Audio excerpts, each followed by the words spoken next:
ஆனைமலை பகுதி மக்களுக்கு நம்ம எல்லாரும் ஒரு பெரிய வாழ்த்தை சொல்லி ஆகணும். ஏன்னா போக்குவரத்து துறை என்ன பண்ணுறாங்க, பொள்ளாச்சியிலேருந்து ஆனைமலை பகுதியில் இருக்கிற மரங்களை பூரா வெட்ட போகிறோம் அப்படின்னு ஒரு முடிவு எடுக்கிறாங்க.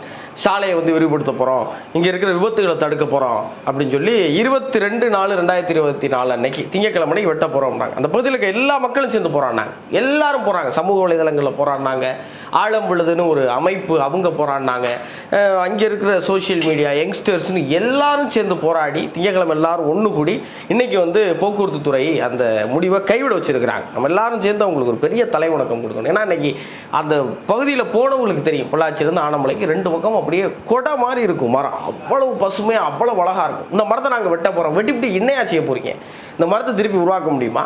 இதை அந்த மக்கள்லாம் சேர்ந்து எங்கள் ஊரை நாங்கள் விடமாட்டோம்னு போராடி எப்படி ஜெயிச்சாங்களோ அதே போல் ஒவ்வொரு பகுதியில் இருக்க மக்களும் நம்மளுடைய பகுதிக்கு ஏதாவது பிரச்சனை எல்லாரும் ஒன்று கூடணும், போராடணும். நம்ம மண்ணையும் நம்ம மக்களையும் நமக்கான உரிமைகளையும் நம்ம தான் மீட்டெடுக்கணும். அதுக்கு பொள்ளாச்சி ஆனைமலை பகுதி மக்கள் பெரிய உதாரணமாக நீங்கள் மாறி இருக்கிறாங்க.